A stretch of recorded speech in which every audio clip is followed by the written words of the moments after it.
Corona আক্রান্ত এই বিশ্বে জ্ঞান চর্চাকে অব্যাহত রাখতে আমাদের এই প্রয়াস।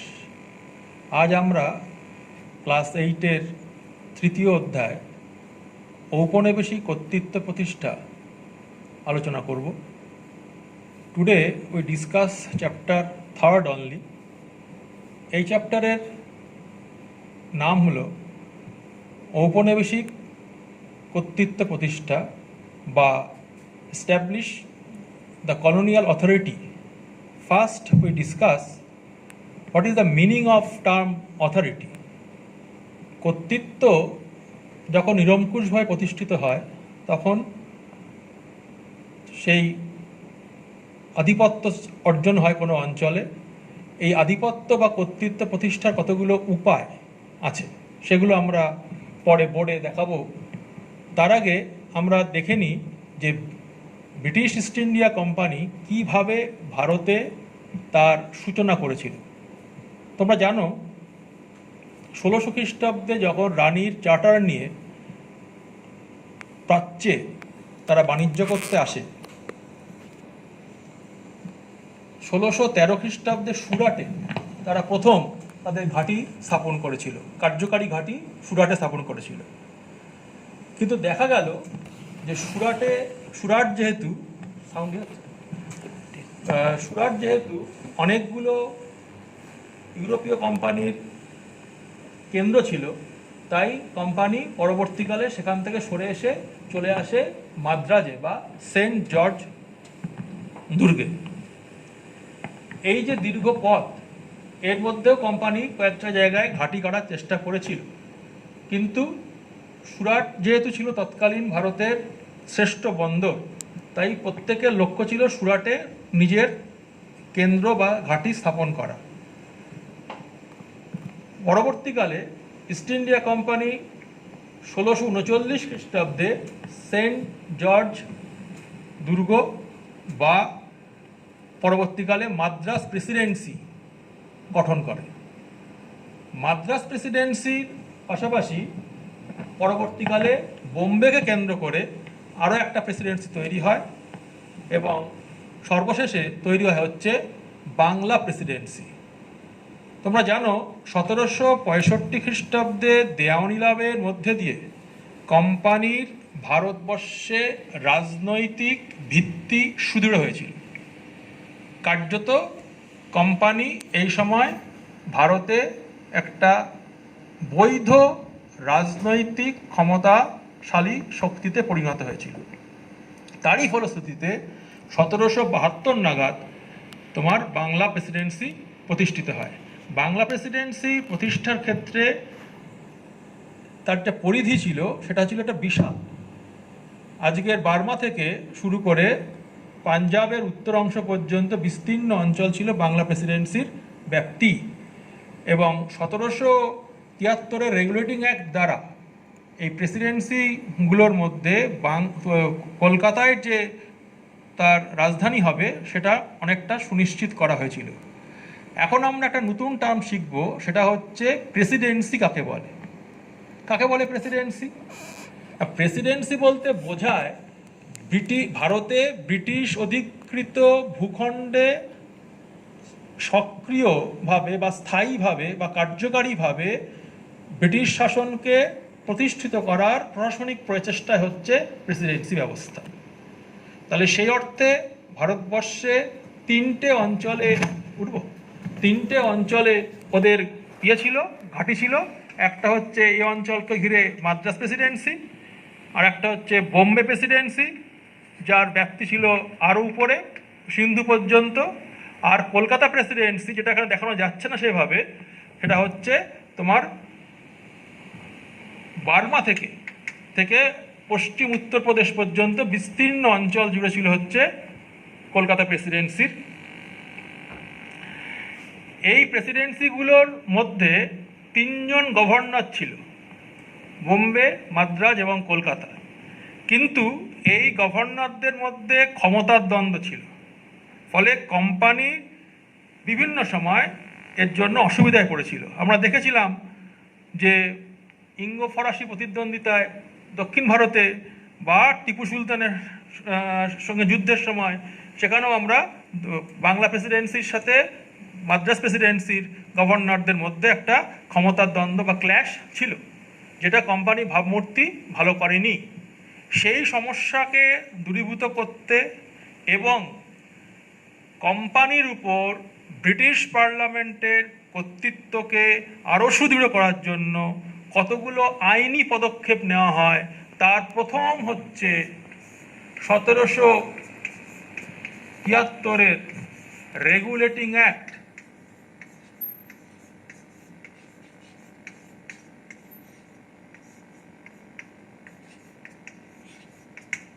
এবং 1784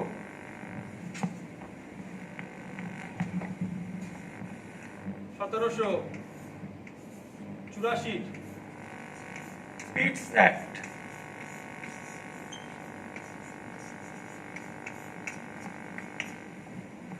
তাহলে আজকে আমরা দেখব যে 1773-এর রেগুলেটিং অ্যাক্টের গুরুত্ব কি। 1773-এর রেগুলেটিং অ্যাক্টের কেন হয়েছিল না, পার্লামেন্টের কোম্পানি বিরোধী যে শিবির ছিল তাদের চাপে ব্রিটিশ সরকার ভারতে ইস্ট ইন্ডিয়া কোম্পানির কর্তৃত্বকে নিয়ন্ত্রণ করার জন্য এই অ্যাক্ট চালু করেছিল। আমরা জানি ঘরে রেগুলেটর থাকে, তাকে কেন করি না, ফ্যানটাকে নিয়ন্ত্রণ করার জন্য, জিনিসকে নিয়ন্ত্রণ করার জন্য। তেমনি রেগুলেটিং অ্যাক্টের দ্বারা পার্লামেন্টও কোম্পানিকে নিয়ন্ত্রণ করছে। এই অ্যাক্টে কি বলা হলো না, এই অ্যাক্টে বলা হলো যে 3টে বাংলার গভর্নর হবেন গভর্নর জেনারেল ফার্স্ট। এটাকে যদি আমরা ভাঙি ABCD করে, হবে কি, বাংলার গভর্নর হবেন গভর্নর জেনারেল, যিনি এই 3টে প্রেসিডেন্সির সর্বোচ্চ অধিকর্তা হবে ভারতের মাটিতে। 2, গভর্নর জেনারেলের মেয়াদ হবে 5 বছর। এবং 3, তিনি হবেন, তাকে নিয়ন্ত্রণ করবে 4 সদস্যের একটা কাউন্সিল। আর এই আইনের দ্বারাই আবার বাংলায় প্রথম সুপ্রিম কোর্ট স্থাপিত হলো। 1774 সালে সুপ্রিম কোর্ট স্থাপিত হয় কলকাতায়। এর মাধ্যমে ভারতে আইনের শাসন কার্যকর করার চেষ্টা করা হয়েছিল। কিন্তু রেগুলেটিং অ্যাক্টেরও কিছু ত্রুটি ছিল। সেই ত্রুটিকে দূর করতে আরও একটা সংশোধনী, আরও একটা আইনি সংশোধনী প্রয়োজন হয়ে পড়ল। সেটাই হচ্ছে পিটস অ্যাক্ট।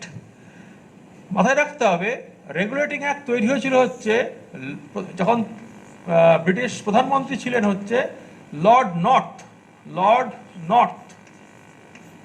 আর পিটস অ্যাক্টের সময় তখন পিটি ছিলেন ইংল্যান্ডের প্রধানমন্ত্রী, যাকে বলছি আমরা ছোট পিট বা ইয়ং পিট। এই পিটস অ্যাক্টে কি বলা হলো, এটা কোম্পানির উপর আরও বেশি করে কর্তৃত্ব প্রতিষ্ঠার প্রচেষ্টা।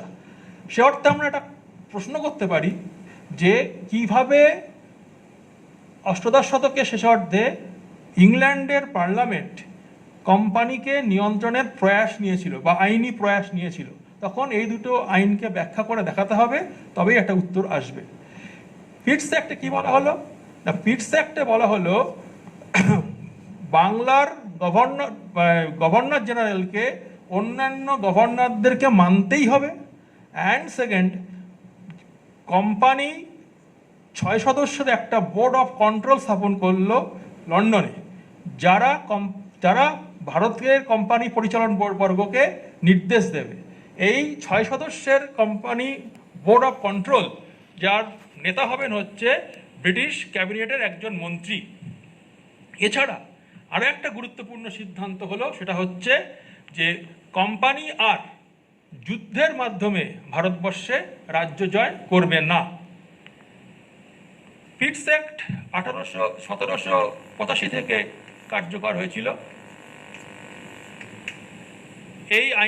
এই দুই আইনের দ্বারা কোম্পানি ভারতবর্ষের একটা আইনি ভিত্তি দৃঢ় করার চেষ্টা করল। এর পাশাপাশি আমরা এখন দেখব যে কোম্পানি ভারতবর্ষে কর্তৃত্ব প্রতিষ্ঠায় কি কি সংস্কার করেছিল।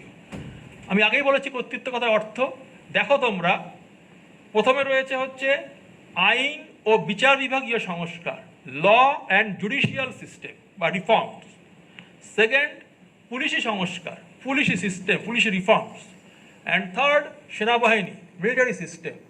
ফোর্থ, আমলাতন্ত্র বা ব্যুরোক্রেসি। ফিফথ, যেটা খুব ইম্পর্টেন্ট, শিক্ষা সংস্কার, এডুকেশন রিফর্ম। অ্যান্ড 6 নম্বর হচ্ছে রাজস্ব, ল্যান্ড রেভিনিউ।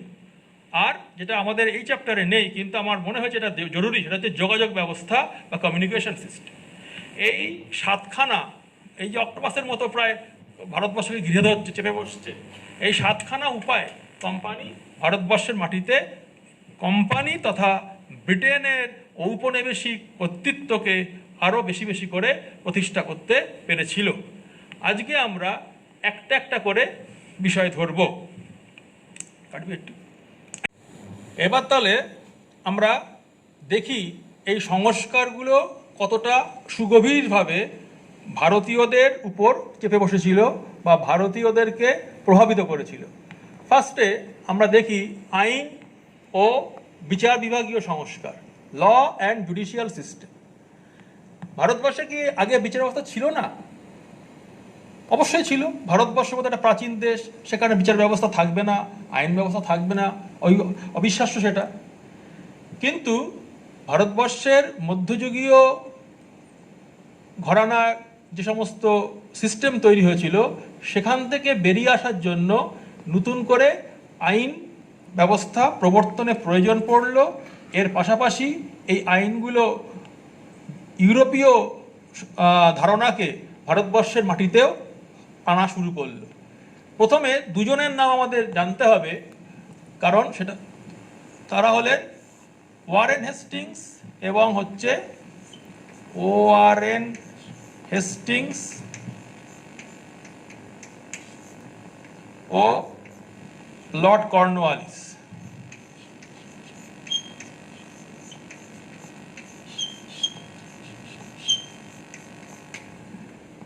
এক্ষেত্রে আমাদের গুরুত্বপূর্ণ বিষয় হচ্ছে লর্ড কর্নওয়ালিস এবং ওয়ারেন হেস্টিংসের সংস্কার, আইনগতভাবে পুলিশিগতভাবে সংস্কারগুলো নিয়ে আমরা আলোচনায় যাব। ওয়ারেন হেস্টিংস কি করেছিলেন? ওয়ারেন হেস্টিংস প্রচলিত যে ব্যবস্থা ছিল সেই ব্যবস্থার ত্রুটিগুলো কাটিয়ে, তাহলে ভারতবর্ষে কি আগের বিচার ব্যবস্থা ছিল না? অবশ্যই ছিল, কিন্তু কোম্পানি নিজের কর্তৃত্বকে আরও সুগভীর করার জন্য, আরও সুদৃঢ় করার জন্য এখানে আইনি ব্যবস্থা গড়ে তোলার চেষ্টা করল। 1772 খ্রিস্টাব্দে হেস্টিংস ক্ষমতায় আসার পর প্রথম আইনি ব্যবস্থা গড়ে তোলার দিকে সচেষ্ট হন এবং কমিটি অফ সার্কিটের সুপারিশক্রমে প্রতিটা জেলায় দেওয়ানি এবং ফৌজদারি আদালত গড়ে তোলার চেষ্টা করা হয়। এই আদালতগুলোতে প্রাথমিকভাবে প্রচলিত যে মুঘল আইন কানুন ছিল তার ভিত্তিতে বিচার হতো, কিন্তু তার সাথে সাথে কিছু সংস্কারও করা হয়েছিল এবং ইউরোপীয়রা এই বিচার ব্যবস্থার শীর্ষে অবস্থান করত। ভারতীয় বিচারপতিদের, বিশেষ করে কাজী, মুনসেফ, এই জাতীয় বিচারকরা এ সময় ব্যবহার করা হয়েছিল এবং যাতে ইউরোপীয়রা বুঝতে পারে ভারতীয় বিচার সংক্রান্ত মূল্যবোধকে, তার জন্য হিন্দু এবং মুসলিম আইনবিধিকে ইংরাজিতে অনুবাদ করা হয়েছিল এবং বিশেষ আইনজ্ঞদের দ্বারা এই আইনবিধি রচনা করা হয়েছিল। ফলে দেখা যাচ্ছে প্রশাসনে আস্তে আস্তে ইউরোপীয়দের কর্তৃত্ব বৃদ্ধি পাচ্ছে। এর পাশাপাশি হেস্টিংসের যে ব্যবস্থা সূচনা করেছিলেন তাকে আরও এগিয়ে নিয়ে গেলেন হচ্ছে তার উত্তরসূরি লর্ড কর্নওয়ালিস। বলা যেতে পারে লর্ড কর্নওয়ালিসের হাত ধরেই ভারতবর্ষে আইন ও বিচার ব্যবস্থা সুদৃঢ়করণ ঘটে। লর্ড কর্নওয়ালিস নিজে ছিলেন ইংল্যান্ডের এক অভিজাত পরিবারের সন্তান, ফলে তার কাছে কোম্পানির প্রত্যাশা ছিল অনেক বেশি। সেটা আমরা আরও ভালো করে দেখব যখন রাজস্ব ব্যবস্থা নিয়ে আলোচনা করব তখন। তার আগে আমরা দেখি বিচার ক্ষেত্রে তিনি কি কি সংস্কার করার চেষ্টা করেছিলেন। কর্নওয়ালিস হেস্টিংসের আইন ব্যবস্থার কিছু সংস্কার করেন। তিনি 1790 খ্রিস্টাব্দে এক রেগুলেশন দ্বারা মুর্শিদাবাদ থেকে নিজামাত আদালত কলকাতায় নিয়ে আসেন। এখানে আমি কতগুলো শব্দ সম্পর্কে তোমাদেরকে আগে জানিয়ে নিই, নাহলে বুঝতে সুবিধা হবে। যে দেখো, নিজামাত কথার অর্থ হচ্ছে ফৌজদারি। আজকে যে শব্দটা আমরা ইউজ করি ফৌজদারি, তারই সংস্কার হচ্ছে নিজামাত। দেওয়ানি কথার অর্থ হচ্ছে সম্পত্তিগত বা টাকা পয়সা, এ সমস্ত যে মামলা হয় সেটা দেখে হচ্ছে দেওয়ানি আদালত। তাহলে আদালতের দুটো ভাগ, একটা হচ্ছে দেওয়ানি আদালত আর একটা হচ্ছে মূলত হচ্ছে তোমার ফৌজদারি আদালত। এর মধ্যে আবার বিভিন্ন সাব ভাগ আছে। কর্নওয়ালিস এই ভাগগুলোকে আরো বেশি করে করলেন। তিনি দেওয়ানি আদালতকে 5খানা ভাগে ভাগ করেছিলেন। এক, মুন্সিপাল আদালত, যেটা পরিধি ছিল 50 টাকা পর্যন্ত বিষয়কে গ্রাহ্য হবে সেখানে। নেক্সট হচ্ছে রেজিস্ট্রারের আদালত, যেখানে 200 টাকা পর্যন্ত বিষয় গ্রাহ্য হবে বা বিবাদ মীমাংসিত হবে। নেক্সট হচ্ছে জেলা দেওয়ানি আদালত। নেক্সট হচ্ছে প্রাদেশিক আদালত, যথাক্রমে ঢাকা, কলকাতা, পাটনা ও মুর্শিদাবাদ। এবং সবার শেষে হচ্ছে সদর দেওয়ানি আদালত, যেটা 1790 সালে তিনি কলকাতায় নিয়ে আসেন। মাথায় রাখতে হবে, প্রতিটা আদালতে সর্বোচ্চ আদালত হচ্ছে এটা, এগুলো হচ্ছে নিম্ন আদালত। প্রতিটা আদালত থেকেই আপিলের মাধ্যমে সর্বোচ্চ আদালতে যাওয়া যেত। এই সিস্টেম ভারতবর্ষে কিন্তু এর আগে আমরা দেখিনি। এর মাধ্যমে কোম্পানি ভারতবর্ষে আইনের শাসনকে অনেক বেশি মজবুত করতে পেরেছিল। এর পাশাপাশি তিনি আরেকটা কাজ করেছিলেন, সদর নিজামাত আদালতের নিয়ন্ত্রণে, প্রত্যক্ষ নিয়ন্ত্রণে 4টি ভ্রাম্যমাণ আদালত তৈরি করেছিলেন, যেখানে 2জন ইউরোপীয় এবং 1জন মুসলিম ও 1জন হিন্দু আইনজ্ঞ থাকত, যারা প্রতি জেলায় বছরে 2বার করে বিচার করতে যেত। তাদের রায়ের বিরুদ্ধে এই সমস্ত উচ্চ আদালতে কিন্তু আপিল করা যেত। এর মাধ্যমে বিচার ব্যবস্থায় অনেক বেশি স্বচ্ছতা আনা সম্ভব হয়েছিল, কিন্তু একেবারে যে নির্মূল হয়েছিল দুর্নীতি তা বলতে পারি না। এর পাশাপাশি আর একটা কাজ করেছিলেন তিনি, এটা হচ্ছে যে কালেক্টরদের হাতে তিনি ক্ষমতা কিছুটা হলেও কমিয়েছিলেন।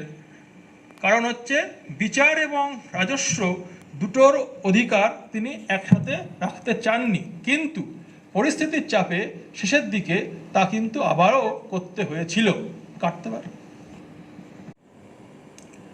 লর্ড কর্নওয়ালিসের আমলে সবথেকে বড় আইনি সংস্কার হচ্ছে কর্নওয়ালিস কোড প্রবর্তন করা। এই আইনবিধির মাধ্যমে ভারতবর্ষে ব্রিটিশ যে আইনি চেতনাবোধ বা যাকে আমরা বলছি আইনের শাসন ভারতবর্ষে প্রতীত হয়েছিল। এর পাশাপাশি সিভিল সার্ভিস ব্যবস্থা বা যে আমলাতন্ত্র, তারও প্রাথমিক ভিত্তি এই আইন সংস্কারের মধ্যে দিয়েই সূচনা হয়। কাকে বলবো আমরা কর্নওয়ালিস কোড? না, লর্ড কর্নওয়ালিস প্রচলিত ভারতীয় আইনবিধির সাথে ইউরোপীয় আইনবিধির 48টি সংস্কার এর মাধ্যমে ভারতীয় আইনবিধির সাথে ইউরোপীয় আইনবিধি সংস্কার মাধ্যমে যে নতুন আইনবিধি রচনা করেছিলেন 1793 সালে, সেটাই হচ্ছে কর্নওয়ালিস কোড। প্রায় 48টি আইনি সংস্কার এ সময় তিনি করতে পেরেছিলেন। আইনি সংস্কারের মধ্যে দিয়ে ভারতবর্ষে ব্রিটিশ তথা কোম্পানি শাসনের ভিত্তি নিঃসন্দেহে সুদৃঢ় হয়েছিল এবং কোম্পানি পোষিত এক ধরনের ভারতীয় গোষ্ঠীর উদ্ভব হয়েছিল। এখানে মাথায় রাখতে হবে, আমাদের সুপ্রিম কোর্ট যে এখন যে সুপ্রিম কোর্ট দেখো, সেটা কিন্তু তৎকালীন সুপ্রিম কোর্ট নয়। তৎকালীন সুপ্রিম কোর্টের সংখ্যা ছিল ভারতবর্ষে 3টে। তার মধ্যে প্রথমটা যেটা হচ্ছে কলকাতায় অবস্থিত 1774 খ্রিস্টাব্দে। এই 1773-এর রেগুলেটিং অ্যাক্টের ফলশ্রুতিতে 1774-এ কলকাতায় স্যার ইলিজা ইম্পের নেতৃত্বে সুপ্রিম কোর্ট স্থাপিত হয়। ইলিজা ইম্পে ছিলেন প্রধান বিচারপতি এবং তার সহযোগী ছিলেন আরও 3জন বিচারপতি। পরে বিচারপতির সংখ্যা 4 থেকে কমিয়ে 3 করা হয়েছিল এবং কোম্পানি এবং সুপ্রিম কোর্টের বিচারপতিদের মধ্যে ক্ষমতার দ্বন্দ্ব দেখা দিলে সুপ্রিম কোর্টের ক্ষমতাকে হ্রাস করা হয়েছিল। এর পাশাপাশি আমরা দেখব মাদ্রাজে 1801 খ্রিস্টাব্দে এবং বোম্বেতে 1823 খ্রিস্টাব্দে আরও 2টো সুপ্রিম কোর্ট স্থাপিত হয়। অর্থাৎ কোম্পানি ভারতে সুপ্রিম কোর্টের সংখ্যা ছিল 3টে। পরে মহাবিদ্রোহের পরে আর কি সেটা 1861 খ্রিস্টাব্দ নাগাদ নতুন হাইকোর্ট অ্যাক্টের দ্বারা এই সুপ্রিম কোর্টগুলোর বিলুপ্তি ঘটে।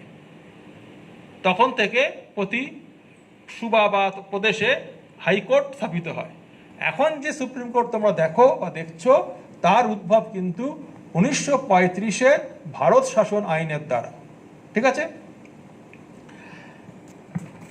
ঠিক আছে, রাখ। দেখো, পুলিশি ব্যবস্থায় একজন ইংরেজ আধিকারিককে ঘিরে কয়েকজন ভারতীয় পুলিশ বা ফৌজদার গোছের লোক ঘিরে রয়েছে। এদেরকেই কিন্তু ব্রিটিশ আধিকারিকরা ভারতীয়দের দমন করতে, ভারতীয়দেরকে নিপীড়ন করতে ব্যবহার করত।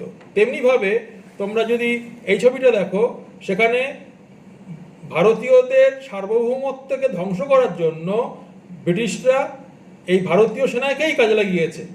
তোমরা অনেকে নিশ্চয় দেখেছো বিভিন্ন সিনেমায় যে কিভাবে ভারতীয়দের দমনেই তারা ব্যবহার করছে। সিপাহী বিদ্রোহের সময়ও দেখেছো, বা যদি একটা জ্বলন্ত সিনেমা কেশরী নাম শুনেছো নিশ্চয়ই, সেখানেও দেখা যাচ্ছে যে ভারতীয়দেরকে কিভাবে ব্যবহার করা হচ্ছে বিভিন্ন ক্ষেত্রে।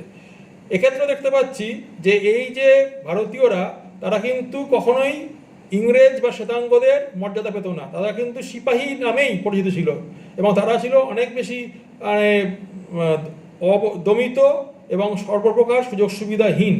এবং সেটাও একসময় আমরা দেখব সিপাহী বিদ্রোহের একটা বড় কারণ হয়ে উঠবে ইংরেজ বিরোধিতার ক্ষেত্রে।